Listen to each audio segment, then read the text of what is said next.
kasih. Bismillahirrahmanirrahim. Assalamualaikum warahmatullahi wabarakatuh. Selamat siang, Bapak dan Ibu. Selamat datang di seminar bulanan Sembul dalam Jaringan yang diselenggarakan oleh Asosiasi Profesi Widya Suara APWI Kemdikbudristek pada tanggal 26 Agustus. Bapak dan Ibu, semoga kita semua dalam keadaan sehat dan semangat untuk mengikuti kegiatan peningkatan kompetensi melalui forum-forum akademis semacam ini. Bapak Ibu yang terhormat, sebelum kita mulai, saya akan coba berikan beberapa ini etika webinar. Ya, Bapak Ibu perlu menuliskan identitas sesuai dengan nama Bapak Ibu. Kemudian pada saat panelis berbicara, mohon semuanya dalam keadaan mute. Kemudian untuk sesi tanya jawab nanti, Bapak dan Ibu perlu mengacungkan atau mengklik tanda raise hand, ya, sehingga kami bisa melihat siapa yang ingin mengajukan pertanyaan. Tentu saja di dalam sesi pertanyaan nanti moderator akan memandu sesi ini. Kemudian pada saat mengajukan pertanyaan, Bapak Ibu mohon jangan lupa untuk meng-unmute ya. Kemudian Bapak dan Ibu bisa mengisi daftar hadir yang akan di-share pada chat box oleh panitia, dan di link nanti akan diberikan beberapa pertanyaan yang harus Bapak Ibu isi sebagai bukti untuk memperoleh sertifikat. Kemudian kita bersama-sama bisa menyepakati etika ini sehingga kita bisa bernetiket secara profesional di dalam forum seminar ini. Baik, Bapak dan Ibu, perlu saya bacakan terlebih dahulu untuk susunan acara pada pagi hari ini. Pada pukul 9:05 nanti sampai pukul 9:10 nanti akan disampaikan pengantar webinar oleh Ketua APWI Kemdikbudristek, dalam hal ini akan disampaikan oleh Dr. Widiatmoko, kemudian dilanjutkan oleh sambutan oleh Ketua Umum DPP APWI. Selamat datang Pak Dr. Budiarso Teguh Widodo yang hari ini berkesempatan hadir pada acara ini. Kemudian setelah itu baru kita masuk pada acara utama, yaitu pemaparan oleh para panelis. Yang pertama akan disampaikan oleh Dr. Gusrina, itu Widyaiswara dari BPPB MPV Pertanian, yang akan dipandu oleh Dr. Yeni Hendriani, Widyaiswara dari P4TK IPA Bandung. Kemudian dilanjutkan selama kurang lebih 15 menit, yaitu sesi tanya jawab dan kesimpulan. Kemudian selanjutnya akan dilanjutkan oleh paparan oleh panelis kedua, yaitu oleh Bapak Gunawan Widianto M.Hum, Widyaiswara P4TK Bahasa, yang akan dipandu oleh saya sendiri. Kemudian selanjutnya juga secara 15 menit akan dilakukan sesi tanya jawab dan kesimpulan. Kemudian tepat pukul 10:50, mudah-mudahan ini tidak mundur, penutupan webinar oleh Bapak Dr. Dadang Ganida, Wakil Ketua 1 Bidang Pengembangan Profesi. Bapak dan Ibu, nanti daftar hadir itu akan di-share di chat box seperti yang tadi sudah saya jelaskan. Kemudian sertifikat juga akan diunduh, bisa diunduh pada link yang akan nanti kami juga akan share. Nah, kemudian sertifikat ini maksimal tanggal 30 Agustus sudah bisa diakses ya.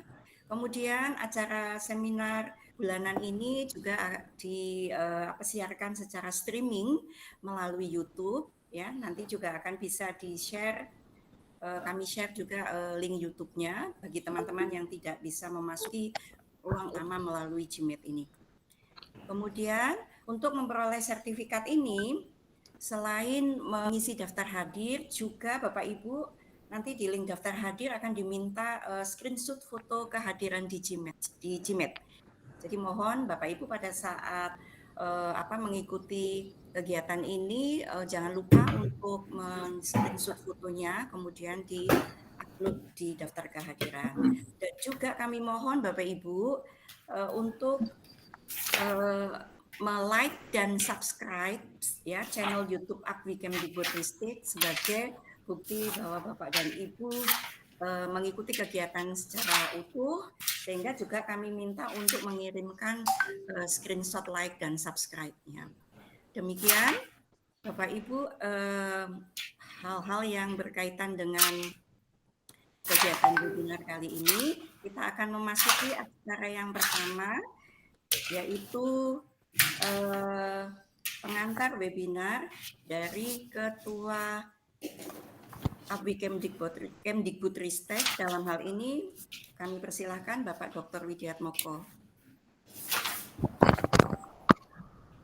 Terima kasih Ibu Emi. Bismillah. Assalamualaikum warahmatullahi wabarakatuh.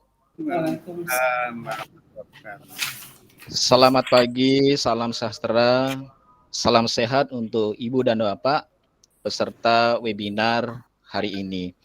Yang saya hormati Ketua Umum Dewan Pimpinan Pusat Asosiasi Profesi Widyaswara Indonesia, Dr. Budiarso Teguh Widodo beserta jajarannya, para Wakil Ketua Asosiasi Profesi Widyaswara Indonesia, Kementerian Pendidikan, Kebudayaan, Riset, dan Teknologi, beserta para koordinator dan anggota kepengurusan APWI Kemdikbudristek. Pertama, marilah kita panjatkan puji syukur kita kehadirat Allah Subhanahu wa Ta'ala atas limpahan berkah dan rahmatnya sehingga kita bisa bertatap muka secara maya pada kegiatan seminar bulanan secara daring atau sembul, dan seminar ini merupakan seri yang ke-17. Ibu dan Bapak yang saya hormati, seminar bulanan merupakan salah satu program yang sudah dirancang oleh jajaran pengurus APWI Kemdikbudristek, dan hari ini seminar kita mengetengahkan tema yang sedikit berbeda dari biasanya. Hal ini untuk menjembatani berbagai kepentingan dan keperluan dari para pemangku kepentingan, khususnya para widyaswara, tenaga pendidik dan tenaga kependidikan di sekolah, di bidang pertanian dan juga di bidang bahasa. Sengaja kita hadirkan dua narasumber hari ini, yakni Dr. Gusrina dan Bapak Gunawan Widianto dengan latar spesialisasi masing-masing yang nanti akan menyampaikan secara pleno, dan harapannya ini merupakan kegiatan yang terus berlanjut. Kami di pengurus APWI Kemdikbudristek juga telah merancang beberapa kegiatan mendatang yang terkait baik yang sifatnya webinar secara akademik ataupun kegiatan-kegiatan sifatnya talkshow dan kegiatan sejenisnya. Salah satu program ini merupakan upaya kepengurusan di dalam memfasilitasi peningkatan wawasan dan pengetahuan, khususnya tenaga kependidikan dan pendidik, dan juga para widyaswara, khususnya di Kementerian Pendidikan dan secara umum di kementerian-kementerian lainnya. Itu sebabnya saya ucapkan terima kasih kepada Ibu dan Bapak yang sudah berpartisipasi, bergabung di dalam keikutsertaan seminar atau webinar hari ini. Bapak Budiarso Teguh Widodo yang saya hormati, mohon kepada Bapak untuk memberikan sambutan pada webinar hari ini. Waktu kami persilahkan. Assalamualaikum warahmatullahi wabarakatuh. Waalaikumsalam warahmatullahi wabarakatuh.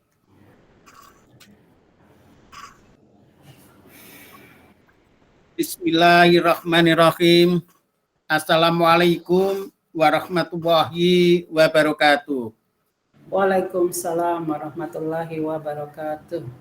Yang saya hormati Pak Dr. Widiatmoko, Ketua Dewan Pimpinan APWI Kementerian Pendidikan, Kebudayaan, Riset, dan Teknologi, beserta para pengurus DP APWI Kemdikbudristek, yang pada pagi hari ini menyelenggarakan acara webinar seri ke-17 seminar bulanan ya. Yang saya hormati para pembicara yang hadir pada kesempatan kali ini, yaitu Ibu Dr. Busrina dan Bapak Gunawan Widianto M.Hum, serta para moderator yang akan memandu jalannya seminar, yaitu Ibu Dr. Yeni Hendriani dan Ibu Emi Widiarti MPD, serta para hadirin peserta webinar bulanan dari Kementerian Pendidikan, Kebudayaan, Riset, dan Teknologi yang saya hormati dan saya banggakan. Pertama-tama marilah kita panjatkan puji dan syukur kehadirat Allah Subhanahu wa taala, Tuhan yang Maha Kuasa, karena atas rahmat dan karunia-Nya pada pagi yang cerah ini kita bersama-sama dapat bertatap muka di dunia maya melalui aplikasi Zoom dalam rangka menghadiri acara seminar bulanan atau webinar bulanan sebagai salah satu program unggulan dari API, Dewan Pimpinan API Kementerian Pendidikan, Kebudayaan, Riset, dan Teknologi. Tentu ini DPP API sangat menyambut baik segala aktivitas yang dilakukan oleh Dewan Pimpinan API Kemendikbudristek yang begitu aktif menyelenggarakan serangkaian kegiatan webinar atau seminar bulanan secara rutin yang pada hari ini memasuki seri ke-17. Ini satu inisiatif yang patut mendapatkan apresiasi yang tinggi di dalam rangka mengisi program-program API Kemendikbudristek di dalam rangka peningkatan kompetensi para widyaswara, dan selanjutnya juga akan memberikan kontribusi yang nyata bagi ASN di lingkungan Kemendikbud, termasuk para guru-guru, para pendidik, dan tenaga non-kependidikan lainnya yang juga diajar oleh dan dilatih oleh para widyaswara di lingkungan API Kemendikbudristek. Bapak dan Ibu sekalian, bulan ini kita memasuki bulan yang penuh keramat bagi bangsa Indonesia, bertepatan dengan peringatan 17 Agustus Hari Kemerdekaan ke-76 Republik Indonesia. Dengan tema Indonesia Tangguh, Indonesia Tumbuh, kita isi kemerdekaan dengan karya nyata masing-masing sesuai profesi kita sebagai pengajar, pendidik, dan pelatih.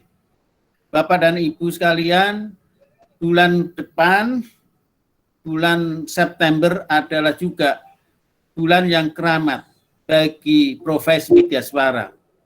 Karena pada tanggal 21 mendatang kita akan memperingati Hari Widyaswara Nasional dan sekaligus ulang tahun ke-21 IWI atau ulang tahun pertama Asosiasi Profesi Widyaswara Indonesia sebagai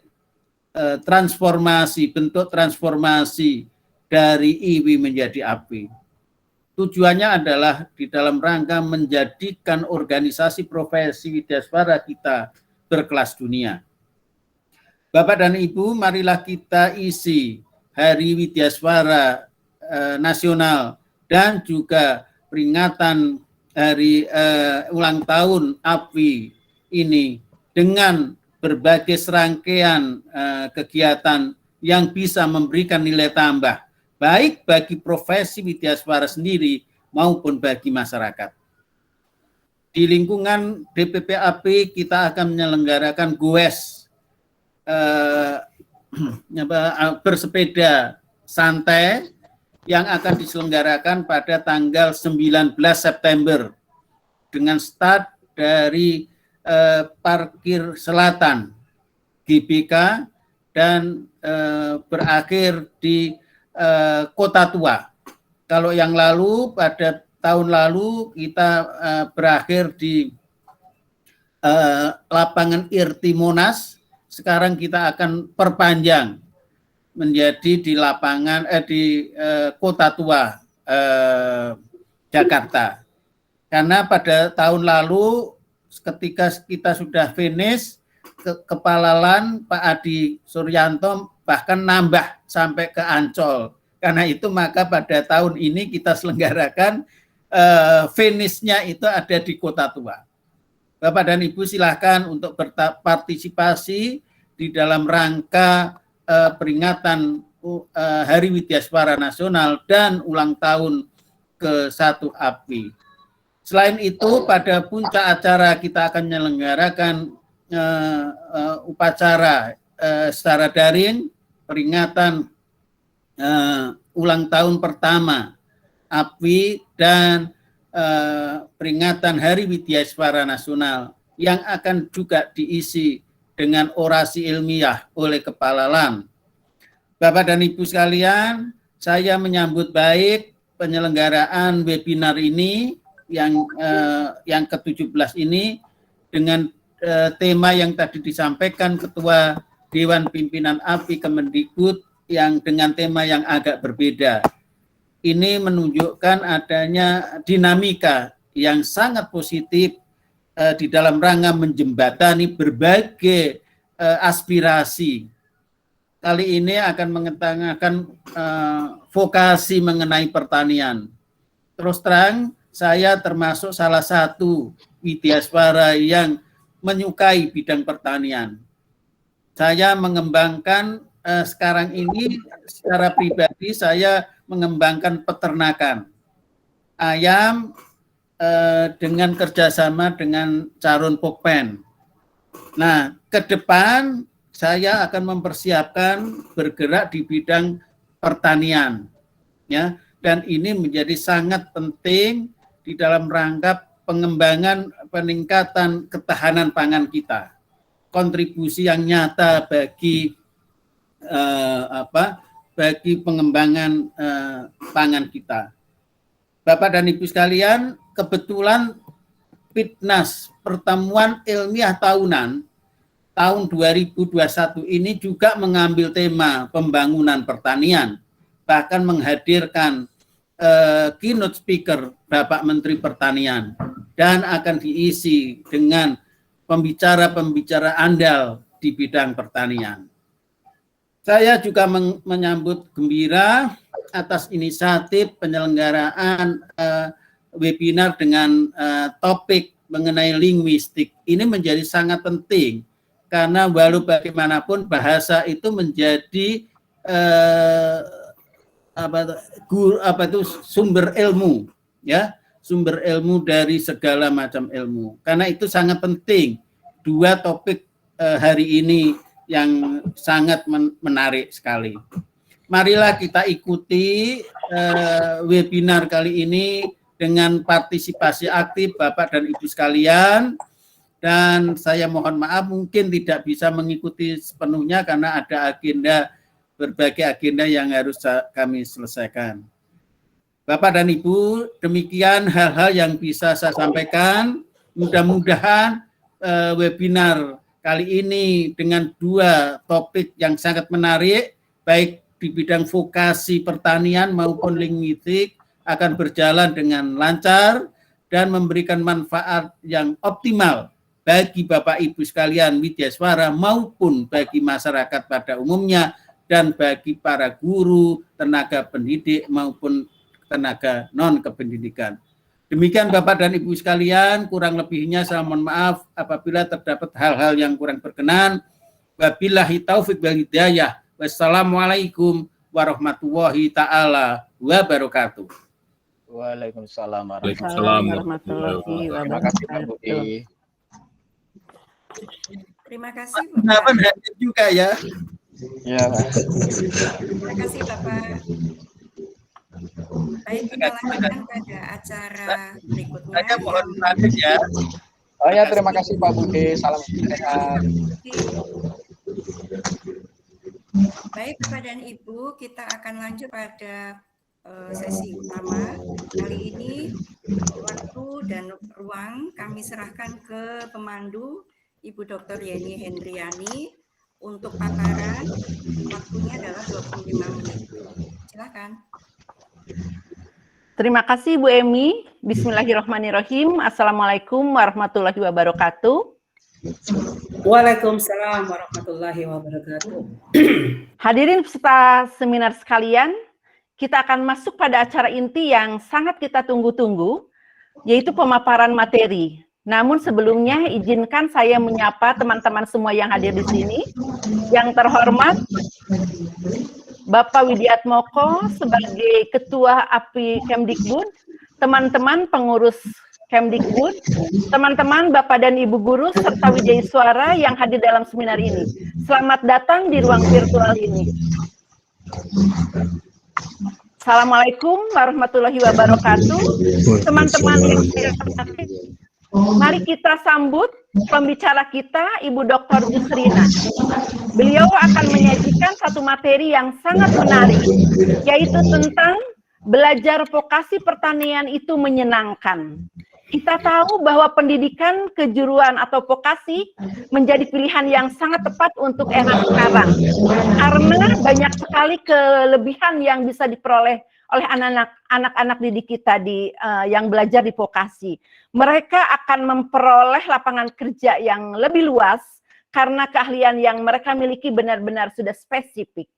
Dan tentu saja bagi anak-anak kita yang belajar di vokasi pertanian, selain mereka bisa bekerja di tempat yang lain, mereka juga bisa menjadi petani milenial yang memiliki masa depan yang cerah dan baik dengan smart farming yang sekarang sedang trends di zaman kita sekarang.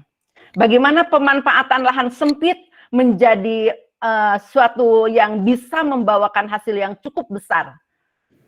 Kita bisa melihat berbagai contoh tentang hal itu. Dan bagaimana caranya agar anak-anak kita bisa belajar dengan lebih menyenangkan? Kita akan melihat hal itu dari paparan Ibu Dr. Gusrina. Sebelumnya saya akan bacakan dulu CV dari Ibu Dr. Gusrina. Nama lengkap Dr. Insinyur Gusrina MSI, pangkat dan golongan pembina utama muda. Beliau lahir di Jakarta, bekerja di, ini aku lupa namanya, Balai Besar Pengembangan Penjaminan Mutu Pendidikan Vokasi Pertanian Cianjur. Ini belum familiar.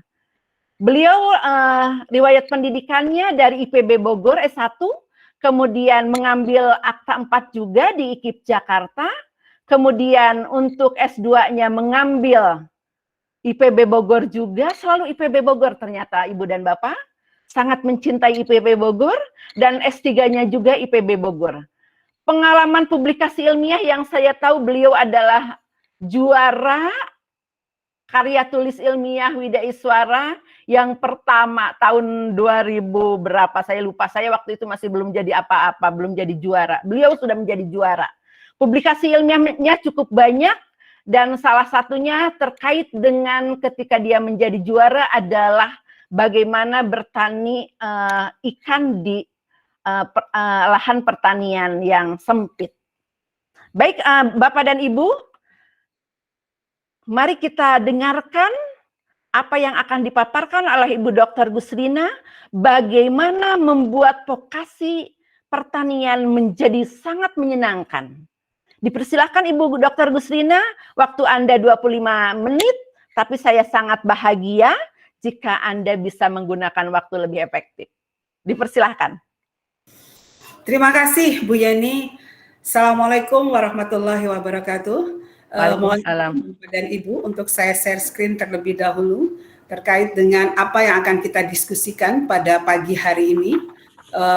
Pada pagi hari ini kita akan diskusikan tentang belajar vokasi pertanian itu menyenangkan. Ya, judul ini saya ambil karena kondisi kita saat ini, kita ketahui pandemi COVID terus belum terlihat kapan akan berhenti, sehingga dengan topik ini diharapkan kita semua masyarakat pada umumnya untuk tertarik belajar pertanian. Saya dari Balai Besar Pengembangan Penjaminan Mutu Pendidikan Vokasi Pertanian di bawah Direktorat Jenderal Pendidikan Vokasi, Kementerian Pendidikan, Kebudayaan, Riset, dan Teknologi.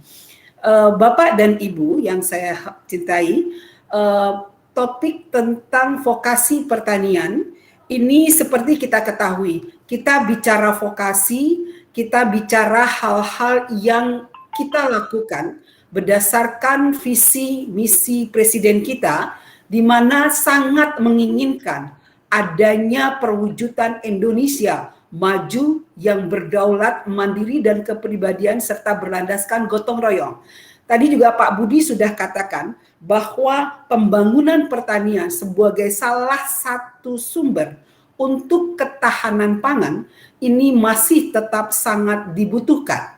Sehingga kita di Kementerian Pendidikan dan Kebudayaan, visi misinya mengikuti visi misi Presiden, di mana kita ingin meningkatkan kualitas manusia Indonesia ini melalui pembentukan karakter sumber daya manusia yang bekerja keras, dinamis, produktif, terampil, menguasai ilmu, pengetahuan, dan teknologi, dan didukung kerjasama dengan dunia industri.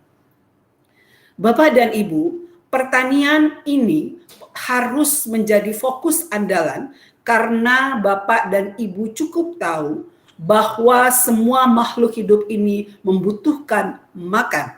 Nah, sumber pangan kita sebaiknya diambil dari kita sendiri, ya, sehingga pembangunan pertanian ini harus terus terwujud dan berkesinambungan, sehingga berbagai macam program-program terkait meningkatkan ketahanan pangan di Indonesia ini, salah satunya oleh Kementerian Pertanian, di mana sangat menginginkan adanya para petani milenial, karena kita tahu kecenderungan para tenaga muda, anak-anak muda yang terampil di bidang pertanian sangat sedikit, karena mindset mereka belum tertarik untuk mencintai pertanian. Nah, sehingga Bapak dan Ibu, produktivitas untuk komoditas pertanian ini harus ditingkatkan. Nah, salah satunya lahan kita cukup banyak, tetapi harus dibutuhkan dukungan sumber daya manusia pertanian yang andal, maju, mandiri, modern, dan berdaya saing. Selain itu, pendidikan pertanian ini sangat dibutuhkan karena tidak akan mungkin pertanian ini akan menjadi sumber pangan kita, dihasilkan oleh negara kita, jika tidak ada sumber daya manusia yang tertarik atau berkecimpung di bidang pertanian tersebut. Sehingga banyak beberapa kepala daerah yang menginginkan pertanian ini sebagai salah satu program untuk mencetak sumber pangan di Indonesia. Salah satunya adalah Ridwan Kamil sebagai Gubernur Jawa Barat, di mana dia membuat suatu program mencari 5.000 anak muda yang mau berkecimpung di bidang pertanian. Sehingga Bapak dan Ibu, kita sebagai tenaga pendidik, Widya Iswara, ini juga harus menggaungkan bahwa kemampuan kompetensi di bidang pertanian ini adalah salah satu segmen yang harus dipikirkan oleh kita bersama, karena kita tidak ingin melakukan semua kegiatan produksi pertanian itu kita ambil impor dari negara lain, sehingga jika SDM ini SDM yang mumpuni di bidang pertanian ini terwujud, insya Allah ketahanan pangan kita akan terwujud. Bapak dan Ibu, kalau kita bicara pertanian, sesuatu yang menyenangkan itu harus timbulnya dari pikiran kita ingin melakukan kegiatan tersebut. Nanti kita bisa melakukan hal-hal di bidang sesuai dengan passion yang kita inginkan. Memang image di bidang pertanian ini saat ini masih terbayang bahwa pertanian itu kotor dan bukan pekerjaan yang sangat menarik bagi anak-anak muda karena berpikir bahwa pertanian itu bukan pekerjaan yang menyenangkan. Tetapi Bapak dan Ibu saat ini dengan kondisi pandemi ini sangat terlihat dari beberapa data bahwa sumber pangan kita dari bidang pertanian ini tidak mengalami disruption. Untuk kasarnya dalam kondisi saat ini banyak beberapa anak muda yang sangat tertarik dengan pertanian di era milenial ini. Sehingga program implementasi melakukan budidaya pertanian ini harus disesuaikan dengan zamannya, di mana Bapak dan Ibu dalam kegiatan pertanian milenial ini kita tidak hanya melakukan suatu kegiatan pertanian yang image-nya kotor, tetapi kita bisa lakukan suatu inovasi teknologi di bidang pertanian sehingga kegiatan-kegiatan pertanian secara umum ini bisa diimplementasikan oleh anak-anak muda yang tertarik di bidang pertanian. Seperti kita ketahui saat ini sangat banyak masyarakat kita yang mengimplementasikan tentang aquaponik. Kalau Bapak dan Ibu ke perkotaan di mana lahan sempit, kita bisa melakukan kegiatan pertanian dengan vertical garden. Atau kalau lahan kita cukup banyak juga kita bisa melakukan kegiatan hidroponik. Dan juga beberapa kegiatan-kegiatan pertanian yang bisa diimplementasikan di kota-kota besar dengan lahan yang terbatas. Nah, berbagai macam kegiatan-kegiatan di dalam pertanian untuk diimplementasikan oleh anak-anak muda ini sangat banyak jika mereka tertarik dan passionnya untuk mencintai pertanian dan belajar pertanian ini dengan baik, insya Allah bisa terwujud petani-petani milenial yang memang menginginkan kegiatan implementasi dari budidaya pertanian secara umum ini bisa dilakukan oleh anak-anak muda, dan bagi Bapak dan Ibu yang mencintai pertanian secara umum ini bisa mengimplementasikan. Di dalam forum ini memang tidak akan kita diskusikan secara teknis bagaimana melakukan kegiatan-kegiatan pertanian, tetapi kita akan berdiskusikan karena di Kementerian Pendidikan dan Kebudayaan ini ada beberapa kegiatan-kegiatan pertanian, khususnya di Balai Besar Pengembangan Penjaminan Mutu Vokasi Pertanian sebagai lembaga yang melakukan diklat kepada guru-guru SMK pertanian yang akan mencetak tenaga menengah terampil di bidang pertanian, sehingga kebijakan yang sudah diimplementasikan oleh Kementerian Pendidikan dan Kebudayaan dengan didirikannya Dirjen baru, yaitu Direktorat Jenderal Pendidikan Vokasi, untuk mencetak tenaga menengah terampil di bidang pertanian ini sangat diharapkan terimplementasi dengan baik di sekolah menengah kejuruan. Sehingga bagaimana pembelajaran vokasi pertanian menyenangkan di sekolah menengah kejuruan, karena di SMK inilah para tenaga menengah muda terampil milenial akan dicetak oleh para guru sebagai ujung tombak bagaimana mencetak tenaga menengah kejuruan yang terampil. Di tahun 2021 dengan kebijakan yang dikeluarkan oleh Kementerian Pendidikan dan Kebudayaan, di mana Bapak dan Ibu saat ini terjadi sedikit perubahan pembelajaran dengan paradigma baru, di mana proses pembelajaran di sekolah menengah kejuruan sebagai ujung tombak pencetak tenaga menengah pertanian yang terampil, kami dari Kementerian Pendidikan dan Kebudayaan telah membuat struktur kurikulum yang lebih baik dibandingkan struktur kurikulum sebelumnya. Tetapi implementasi dari pembelajaran paradigma baru ini sangat tergantung dari kemampuan dari Bapak dan Ibu guru dalam mengimplementasikan di sekolahnya masing-masing. Yang perlu diingat bahwa di dalam pembelajaran paradigma baru, mata pelajaran kejuruan ini harus melakukan kolaborasi dan sinkronisasi dengan kejuruan. Sehingga jika mengajarkan matematika di SMK kejuruan, ini harus adalah kompetensinya ini harus setara, berkoordinasi dengan mata pelajaran kejuruan.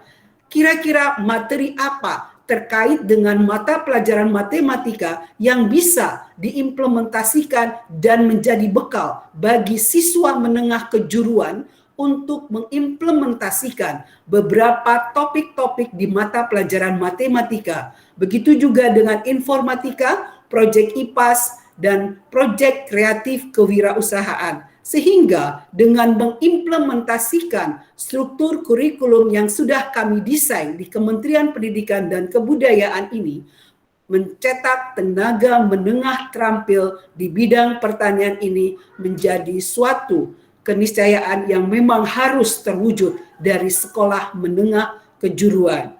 Bapak dan Ibu yang saya cintai, terkait dengan implementasi dari pembelajaran untuk mengimplementasikan struktur kurikulum ini, banyak pendekatan, banyak metode, banyak model yang bisa diimplementasikan. Silakan Bapak dan Ibu guru mengimplementasikannya. Misalkan contoh dengan mengimplementasikan pembelajaran dengan STEM, bisa saja beberapa hal ini bisa diimplementasikan oleh Bapak dan Ibu guru di sekolah terkait dengan pendekatan, metode, dan model pembelajaran dalam implementasi kurikulum paradigma baru tersebut. Bapak dan Ibu, untuk mencetak dan mengajak para tenaga muda milenial sehingga model-model pembelajaran yang kami inginkan dan diterapkan di sekolah ini sebaiknya adalah model-model pembelajaran yang bisa dilakukan, yaitu project based learning, problem solving learning, inquiry learning, atau experiential learning. Ini sangat kita anjurkan bagi Bapak dan Ibu di SMK jika akan mengimplementasikan, dan juga bagi kami para widya iswara di Balai Besar Pengembangan Penjaminan Mutu Vokasi Pertanian, sehingga proses pembelajaran untuk mencintai pertanian ini benar-benar dimulai dari hati dan bisa diimplementasikan dengan baik oleh para pencinta pertanian secara umum. Desain-desain yang Bapak Ibu bisa implementasikan agar pembelajaran pertanian ini menyenangkan, silahkan didesain sesuai dengan kebutuhan Bapak dan Ibu guru dalam merancang pembelajaran di SMK, di Balai Besar, atau Bapak dan Ibu yang tertarik untuk mencintai pertanian. Nah, sehingga kami mendesain dalam proses pembelajaran ini untuk mengimplementasikan beberapa mata pelajaran, baik matematika, baik informatika, baik praktek kerja lapangan, baik proyek keterampilan proyek yang bisa diimplementasikan di dalam mata pelajaran yang sudah didesain tersebut. Ini kami contohkan, misalkan jika seorang petani ingin menanam tanaman hidroponik dengan luasan 90 meter persegi, nah bagaimana siswa ini atau kita bisa merancang tempat tanam yang baik jika kita mempunyai pengetahuan tentang berapa kebutuhan dari setiap 1 meter persegi ini pralon yang dibutuhkan, berapa benih kangkung yang dihasilkan, berapa hasil panen yang diharapkan, sehingga kita bisa melakukan pembelajaran dengan mengkaitkan seluruh mata pelajaran, baik itu matematika, bahasa Inggris, nanti kita belajar tentang kewirausahaan, kita belajar mengimplementasikan hal-hal tersebut di dalam keseharian, sehingga siswa mempelajari pertanian itu secara menyenangkan. Ini yang kita harapkan, sehingga dari praktek-praktek langsung di lapangan dalam melakukan kegiatan proses pembelajaran ini akan terekam dengan baik oleh para anak-anak muda milenial, bahwa untuk memproduksi sesuatu ini kita butuh beberapa mata pelajaran terkait dan ilmu pengetahuan yang kita butuhkan agar proses produksi ini bisa menguntungkan dan mempunyai nilai tambah dalam kegiatan budidaya pertanian, budidaya perikanan, budidaya peternakan, pengolahan hasil, atau apapun yang ingin diimplementasikan di dalam proses pembelajaran, dan bagaimana anak-anak milenial yang bisa mencintai pertanian dan menjadi tenaga kerja yang bisa memproduksi hasil-hasil pertanian, sehingga ketahanan pangan di negara kita akan terus semakin maju. Kami di Balai Besar Pengembangan Penjaminan Mutu Vokasi Pertanian sudah mengimplementasikan pembelajaran dengan desain hal tersebut, sehingga kami menginginkan terjadi proses desiminasi, terjadi proses diskusi, terjadi proses terkait dengan kegiatan-kegiatan pertanian yang bisa kita lakukan bersama-sama di dalam proses pembelajaran, bagaimana kita melakukan proses pembelajaran ini benar-benar dari hati kita, sehingga kita passion anak-anak muda ini untuk mencintai pertanian sangat-sangat dibutuhkan, sehingga mereka bisa melakukan kegiatan produksi.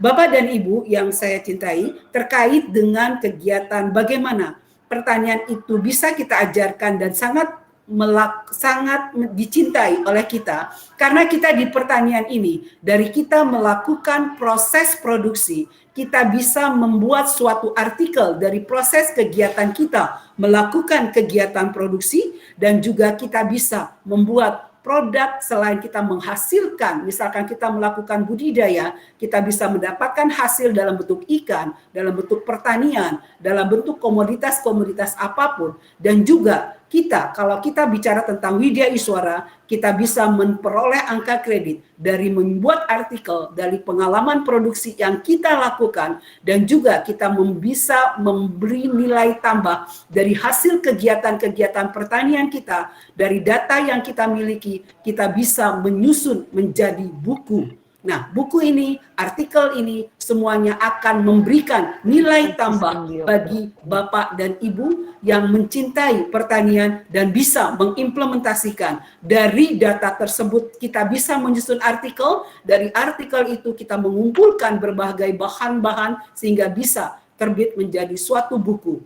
Ini contoh yang bisa kami implementasikan, bagaimana kita bisa membelajarkan vokasi pertanian ini menjadi menyenangkan.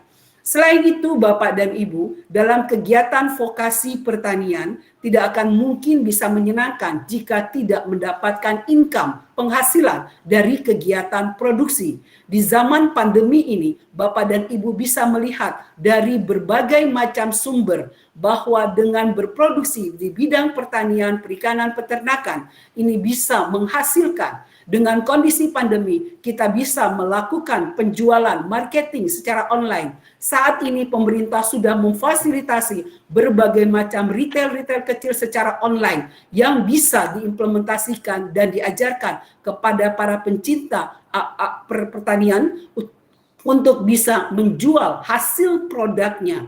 Karena sekarang sangat disokong oleh pemerintah terkait dengan UMKM, terkait dengan fasilitas secara online, sehingga Bapak dan Ibu, para pencinta pertanian yang akan melakukan produksi dan menguntungkan, ini bisa melakukan budidaya, menjual hasil produknya, tidak membutuhkan biaya yang tinggi. Kalau Bapak dan Ibu mau membuat di Tokopedia, Lazada, di Shopee, sekarang sangat banyak platform-platform digital terkait dengan marketing.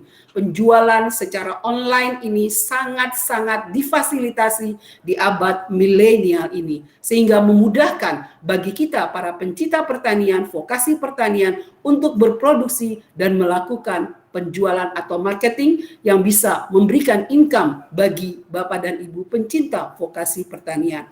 Oleh karena itu, Bapak dan Ibu dalam kegiatan vokasi pertanian ini, SMK Pertanian dan Balai Besar Pengembangan Penjaminan Mutu Vokasi Pertanian ini sangat-sangat mengkonsen untuk melakukan perbaikan sesuai dengan standar industri dan mengimplementasikan smart farming ini agar generasi milenial ini mencintai vokasi pertanian dan bisa mengimplementasikan vokasi pertanian ini memberikan penambahan income bagi para pencinta pertanian. Demikian yang bisa saya sampaikan sehingga Bapak dan Ibu bisa kita diskusikan terkait dengan bagaimana belajar vokasi pertanian ini untuk menyenangkan bagi Bapak dan Ibu sehingga kita bisa melakukan kegiatan ini dengan implementasi yang cukup baik sehingga kita bisa mengimplementasikannya. Demikian Ibu Yeni, waktu yang sudah diberikan cukup bagi saya. Terima kasih. Assalamualaikum warahmatullahi wabarakatuh. Waalaikumsalam warahmatullahi wabarakatuh. Bu Gusrina, saya senang sekali karena memang Bu Gusrina tepat waktu, bahkan ada tersisa 8 menit dari waktu yang harusnya Bu Gusrina bisa manfaatkan. Terima kasih banyak. Teman-teman, big applause buat Bu Gusrina dong. Paparan yang sangat menarik. Saya sendiri sangat tertarik dengan pertanian ini. Kenapa? Karena ketika kita punya keahlian pertanian, kita bisa memanfaatkan keahlian itu di lahan kita.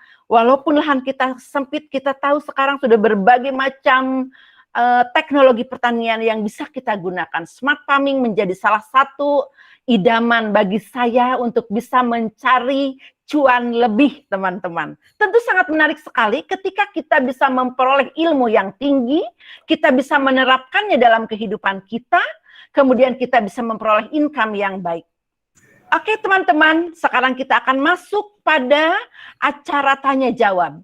Saya kira kita coba akan ada 2 sesi tanya jawab, masing-masing sesi 2 orang saja. Peserta yang ingin bertanya nanti dipersilahkan untuk menyebutkan identitasnya dulu, beserta sekolah atau instansinya, kemudian ajukan pertanyaan dengan singkat, padat, dan jelas. Dipersilahkan bagi teman-teman yang akan bertanya untuk sesi pertama. Mungkin bisa raise hand, atau bisa mengacungkan tangan langsung juga bisa kelihatan, raise hand-nya langsung. Silahkan. Teman-teman yang lain mohon dibantu, teman-teman panitia, siapa yang sudah mengacungkan tangan? Baik, saya coba lihat dulu di chat, mungkin ada?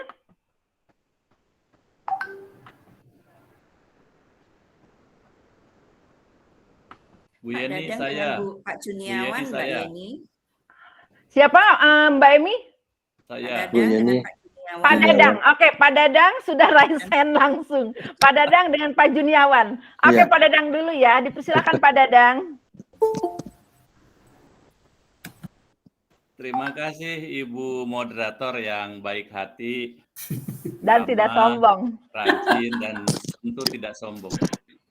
Alhamdulillah pagi ini kita dicerahkan oleh Ibu Gusrina berkaitan dengan smart farming ya, dengan memanfaatkan lingkungan.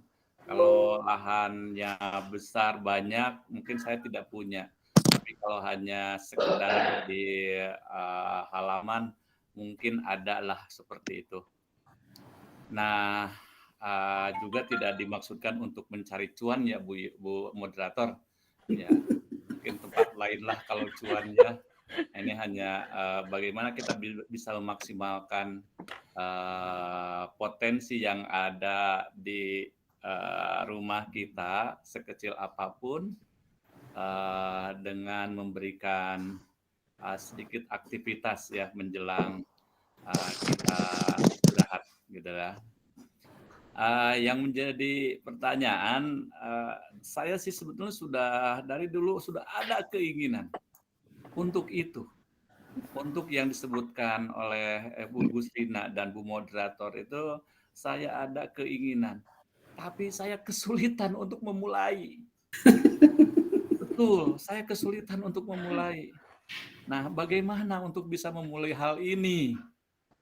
Gitu. Barangkali itu saja. Ini masalahnya, masalah buat saya itu ada bagaimana saya kesulitan untuk memulai. Oke, siapa yang ditanya? Ada tetangga saya, Ibu Moderator sih sebetulnya. Nah, gitu kan. Bisa nanya ke moderator. Oke. Terima kasih Bu Yeni dan Bu Gusrina. Oke. Oke, terima kasih Pak Dadang. Tapi buat saya ini sulit sekali. Iya, ya. Bagaimana memulai? Bagaimana memulai ya Bu Gusrina, tapi kami tampung dulu. Oke, Pak Juniawan dipersilahkan pertanyaannya. Baik, terima kasih Bu Yeni. Assalamualaikum Bu Gusrina. Waalaikumsalam teman-teman sekalian. Selamat pagi juga nih. Malang dingin nih Bu. Oh, Malang ya. Ya, ini Bu Gusrina, saya jujur saya kaget ini diundang Pak Widi. Ternyata ada Balai Besar Vokasi Pertanian ya Ibu Gusrina ya. Itu kayaknya kita kembaran Bu Gusrina, karena saya di Balai Besar Pelatihan Pertanian gitu. Iya, jadi sehingga saya forum ini saya sudah chatting Pak Widi tadi, mungkin suatu ketika kita bisa saling kunjungi ini.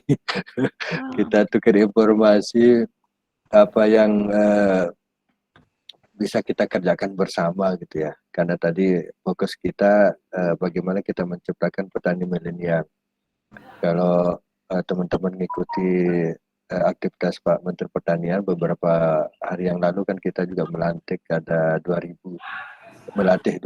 petani milenial ya, karena memang concern kita sekarang bagaimana membuat agar orang berani memulai. Kalau tadi Pak Dadang kan belum berani memulai itu Pak Dadang ya.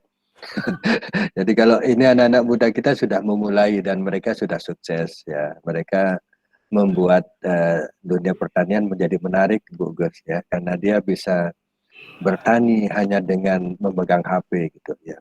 Dari tangannya dia bisa nyemprot, bisa nyiram, bisa pupuk segala macam ya. Sehingga Pak Dadang silakan cepat-cepat ke Bu Yeni ya. Bu Moderator bisa supaya segera memulai, supaya swasembada sayur paling tidak Pak Dadang tidak perlu ketika butuh cabai tidak perlu istrinya cepat-cepat ke pasar gitu ya, tinggal memetik di halaman. Jadi maksud saya Bu Gusrina, apa yang menjadi concern yang tadi kan kalau kami ya di pertanian ini kan kami melatih Widya Suara, kami melatih penyuluh dan petani ya. Dan kalau Bu Gusrina kan melatih guru pertanian gitu ya. Ya. Kira-kira sejauh ini berapa anunya Bu, aktivitas pelatihan untuk beliau-beliau itu dalam setahun berapa kegiatannya gitu ya. Maksud saya adalah untuk menjadi gambaran cakupan pelatihan pertanian ini antara di Ibu dan juga di kami. Dan perlu juga kita ketahui di Kemenaker juga ada itu Balai Diklat Pertanian juga itu ya. Jadi banyak nih yang keroyok pertanian Bu Gus ya. Jadi kelihatannya harus kita berbahagia ini. Karena tadi Bu Renu juga mengatakan pertanian ini memang tidak boleh, kalau kami istilahnya tidak boleh mati Bu. Jadi pertanian harus tetap hidup meskipun pandemi gini, pertanian harus tetap bergerak maju ke depan karena semua orang setiap saat tidak ada yang bisa berpuasa bertahun-tahun kan, harus tetap makan 3 kali sehari dan seterusnya, sehingga kita harus tetap bergerak. Itu mungkin Bu Gusrin, jadi saya cuma ingin dapat gambaran bagaimana pelatihan vokasi pertanian di Balai Besar sana Bu ya. Untuk kami catat sebagai referensi. Mudah-mudahan ke depan Pak Widi ya, dengan hormat mungkin suatu ketika kita bisa diskusi bagaimana kita menyandingkan antara media suara Kementerian Pertanian dengan media suara teman-teman di Kemendikbud yang satu bidang. Ya. Terima kasih Bu Yeni. Assalamualaikum warahmatullahi wabarakatuh. Sama-sama Bapak. Waalaikumsalam warahmatullahi wabarakatuh. Dipersilahkan Ibu Rina, 2 pertanyaan dari 2 penanya. Bagaimana memulai untuk smart farming itu, kemudian berapa banyak pelatihan yang telah dilakukan oleh Balai Besar Pertanian kita dalam 1 tahun. Dipersilahkan. Terima kasih Bu Yeni. Terima kasih Pak Dadang dan Pak Juniawan. Kita diskusikan terkait dengan pertanyaan Pak Dadang, bagaimana kita kesulitan untuk mencintai dulu, ya. Kalau Pak Dadang belum mencintai pertanian, biasanya kan dari mata turun ke hati. Nah, terkait dengan bidang pertanian ini, kita harus juga mencintai dulu. Apakah kita mencintai bidang pertanian? Karena passion, kalau kita sangat mencintai seseorang, itu kasarnya kalau kita akan mengeluarkan biaya atau korbanan yang harus dikeluarkan itu, kita tidak berpikir apapun. Yang penting apa yang kita cintai itu kita senangi. Nah, terkait dengan mencintai pertanian, kalau kita memang beberapa komoditas bisa menghasilkan cuan-cuan tadi seperti Bu Yeni katakan tadi. Nah, ini tinggal kita memupuk tadi bagaimana supaya memulai targetnya apa dulu. Karena pertanian ini secara luas di balai kami ini ada pertanian, ada peternakan, ada perikanan, ada pengolahan hasil pertanian. Nah, untuk memulai kegiatan-kegiatan di bidang produksi pertanian ini, kalau Bapak dan Ibu memiliki lahan yang minimal, ini skala produksinya ya jelas skala rumah tangga. Jika memiliki lahan yang luas dan ekspansi akan melakukan intensifikasi, menghasilkan cuan-cuan yang cukup banyak, nah ini perlu analisis usaha dulu bagaimana prosesnya. Apapun pekerjaan, apapun kegiatan yang kita lakukan, kalau dimulai dari hati sehingga kita bisa melakukannya dengan sepenuh hati, insya Allah itu bisa dan akan memacu kita untuk melakukan kegiatan produksi di bidang pertanian. Tanpa kita mencintai pertanian, tidak akan bisa kita melakukan kegiatan-kegiatan di bidang pertanian. Karena kita ketahui bahwa pertanian secara umum ini adalah kita memelihara makhluk hidup. Jika makhluk hidup itu tidak kita cintai, jangan harap dia juga bisa tumbuh dan berkembang. Selain kita semua bismillah, pasrah kepada Allah, tetapi harus ada upaya bagaimana seluruh makhluk hidup yang kita cintai itu bisa tumbuh dan berkembang sesuai dengan proses tumbuhnya. Dan seperti manusia, kalau kita memelihara bayi dari masa keemasannya, kita butuh unsur hara. Kalau di pertanian, kalau manusia butuh gizi yang tinggi. Nah, itu pun juga berlaku. Kalau kita memelihara makhluk hidup, kita harus cintai makhluk hidup dan kita bisa memelihara makhluk hidup itu dengan hati kita. Insya Allah kegiatan ini, kalau ini bisa dicintai dengan baik dan kita bisa memulai kegiatan pertanian, sangat menyenangkan dan bisa mengisi waktu-waktu luang kita di rumah, apalagi kalau kita mau mendekati pensiun. Kayaknya komoditas pertanian ini sangat menarik, mengisi waktu-waktu luang kita, diisi untuk kegiatan-kegiatan yang bermanfaat. Begitu Pak Dadang, terima kasih. Untuk Pak Juniawan, salam kenal. Saya dari Balai Besar Pengembangan Penjaminan Mutu Vokasi Pertanian dari Kementerian Pendidikan dan Kebudayaan. Kami sudah berdiri sejak tahun 91, jadi kami di balai kami sudah 32 tahun di bawah Kementerian Pendidikan dan Kebudayaan. Tetapi kami melakukan transformasi dari Pusat Pengembangan Penataran Guru, kemudian menjadi balai dari PPG, terus menjadi P4TK, sekarang menjadi Balai Besar Pengembangan Penjaminan Mutu Vokasi Pertanian. Bapak dan Ibu, seperti kita ketahui bahwa di Kementerian Pendidikan dan Kebudayaan dan pada saat periode pertama Jokowi memimpin, kita melakukan revitalisasi SMK, tetapi tidak berdampak terhadap pendidikan pertanian. Sehingga untuk vokasi pertanian tahun kemarin didirikan Dirjen Vokasi sendiri. untuk melakukan pembinaan terkait dengan pencetakan sumber daya manusia menengah terampil di bidang Kementerian Pendidikan dan Kebudayaan supaya benar-benar fokus Pak, fokus di bidang vokasi kita sebut banyak. Kebetulan di Cianjur ini adalah vokasi pertanian. Nah, bidang kami ini adalah kalau kami di bidang pendidikan, tugas pokok fungsi kami adalah Balai Besar Pengembangan Penjaminan Mutu. Penjaminan mutu sekolah menengah melakukan penjaminan mutu dan pengembangan kompetensi para guru SMK.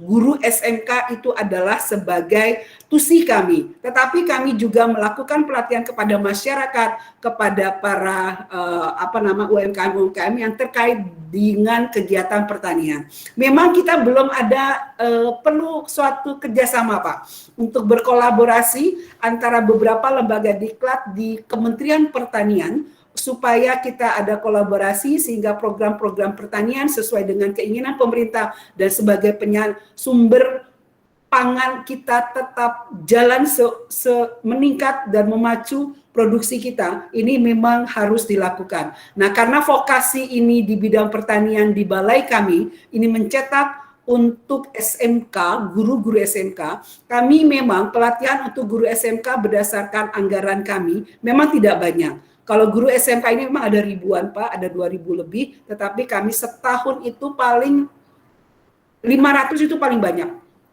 dari anggaran kami yang tersedia di Kementerian Pendidikan dan Kebudayaan. Begitu Pak, sehingga insya Allah kita bisa berkolaborasi dan bekerja sama supaya pendidikan pertanian ini tetap menjadi baik. Begitu Pak Juniawan, terima kasih. Kembalikan ke Bu Yeni. Terima kasih Bu Yeni. Baik, teman-teman, kita masih punya waktu 8 menit untuk satu sesi pertanyaan lagi. Dipersilahkan bagi teman-teman yang akan mengajukan pertanyaan untuk raise hand. Mohon Mbak Emi dibantu lagi. Karena saya tidak bisa melihat semuanya. Oke, teman-teman boleh langsung berbicara supaya langsung terdengar dan bisa langsung terlihat di layar saya. Siapa yang akan mengajukan pertanyaan?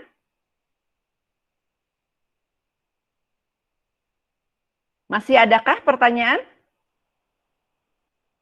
Sepertinya, saya coba lihat di chat dulu deh. Di chat apakah ada pertanyaan? Adakah batasan ada batasan? Oke, sorry. Oke, silakan. Siapa yang akan mengajukan pertanyaan? Dipersilakan. Langsung bicara saja supaya langsung bisa kelihatan.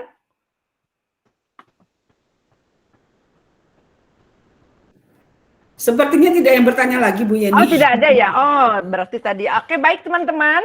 Kalau memang sudah tidak ada pertanyaan lagi, berarti sudah sangat clear bagaimana kita bisa membuat vokasi pertanian itu menyenangkan. Sebelum kita tutup acara sesi pertama ini, saya akan coba buat kesimpulan bahwa untuk belajar vokasi pertanian menyenangkan itu kita harus mulai dari hati. Kita harus mencintai pertanian itu. Dengan mencintai pertanian, kita akan bisa mulai berbagai macam kegiatan. Untuk teman-teman guru sudah disusun kurikulum yang dengan paradigma baru, yang lebih baik, yang lebih bagus. Tentunya supaya kurikulum ini betul-betul powerful, kita harus menggunakan berbagai model pembelajaran yang mengaktifkan siswa. Di antaranya adalah tadi sudah dikemukakan oleh penyaji bahwa PJBL, Project Based Learning, Problem Based Learning, Inquiry Based Learning, Experiential Learning itu adalah model-model pembelajaran yang pasti akan membuat siswa lebih tertarik karena mereka terlibat langsung. Model pembelajaran STEM juga dipersilahkan untuk digunakan. Karena ini jelas akan meningkatkan kreativitas siswa dan daya nalar siswa. Baik teman-teman, saya kira demikian. Terima kasih sekali lagi atas semua perhatian teman-teman. Mohon beri aplaus sekali lagi untuk pemateri kita, Dr. Gusrina. Dipersilakan. Baik teman-teman, saya ucapkan sekali lagi terima kasih atas semua partisipasi teman-teman semuanya. Terima kasih atas semua perhatian. Mohon maaf atas segala kekeliruan. Billahi taufiq wal hidayah. Wassalamualaikum warahmatullahi wabarakatuh. Saya serahkan. Waalaikumsalam warahmatullahi wabarakatuh. Mbak Emi, saya serahkan kembali kepada Mbak Emi acara ini. Terima kasih. Kembali kasih. Ya, terima kasih Mbak Gusrina dan Mbak Yeni ya, Kembali paparan kasih. yang menarik sekali. Mudah-mudahan ini memotivasi Bapak Ibu semua supaya mau bercocok tanam atau bertanam minimal di rumah sendiri ya. Kita akan lanjutkan pada paparan yang kedua. Nah, paparan yang kedua ini akan saya pandu sendiri. Saya Emi dari P4TK Bahasa akan memandu Bapak dan Ibu untuk memahami paparan yang akan disampaikan oleh Bapak Gunawan Widianto MHum, Widya Iswara P4TK Bahasa. Yang kali ini kita akan bicara banyak tentang bahasa. Seperti kita ketahui bahwa bahasa adalah penghela seluruh ilmu pengetahuan. Jadi tidak ada ilmu pengetahuan yang tidak disampaikan dengan tidak menggunakan bahasa. Topik yang akan disampaikan oleh Pak Gunawan adalah monomodalitas dalam lanskap linguistik virtual. Tentu Bapak Ibu menarik sekali ya pengertian lanskap. Selama ini kita pahami bagaimana kita bisa melihat lanskap misalnya tata ruang taman atau rumah dan sebagainya.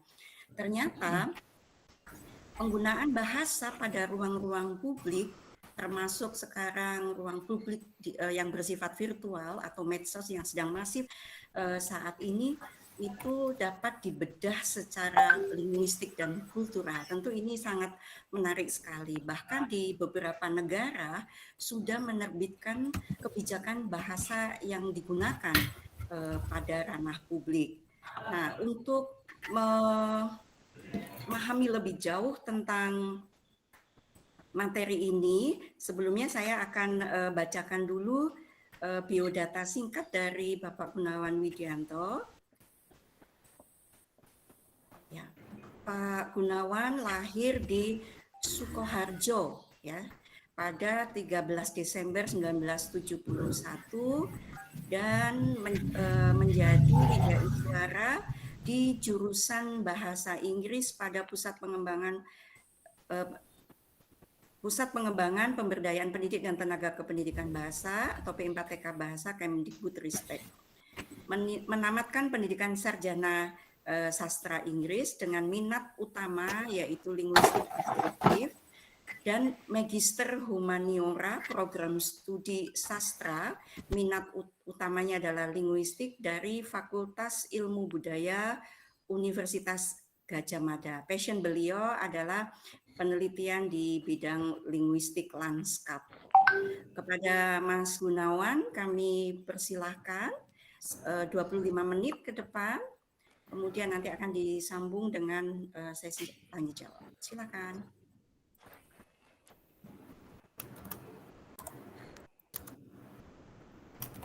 Bismillahirrahmanirrahim. Yang saya hormati Ketua APWI Kemendikbud dan jajaran pengurusnya. Yang saya hormati. Kecil sekali suaranya, Mas Gun. Ya, bisa ya. Sebentar.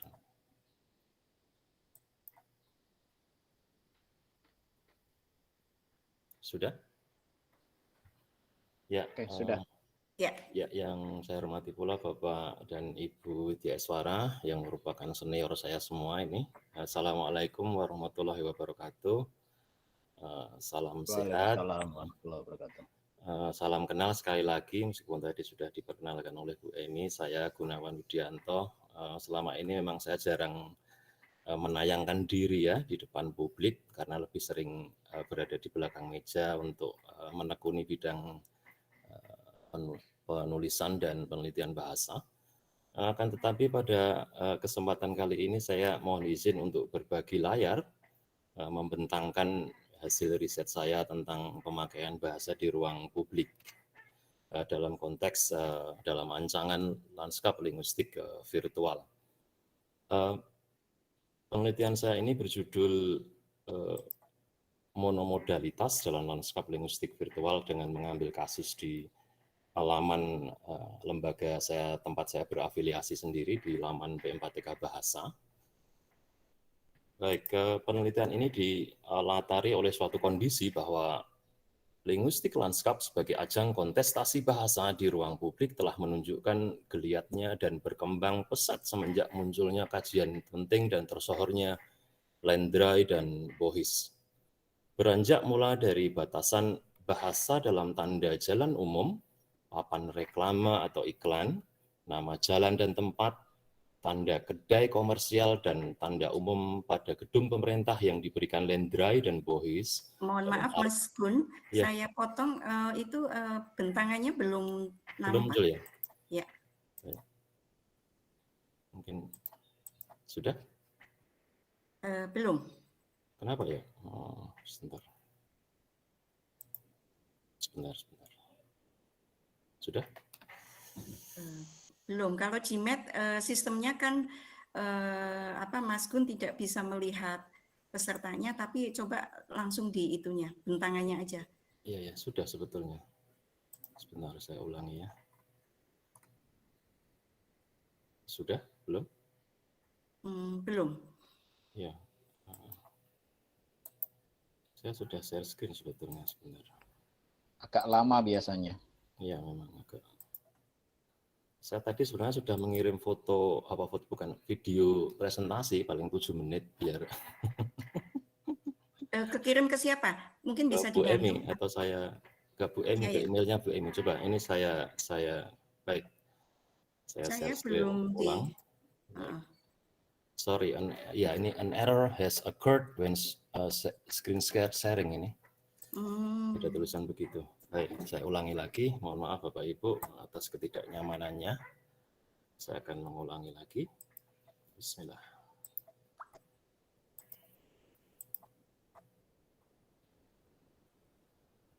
Bisa Bapak Ibu? Belum?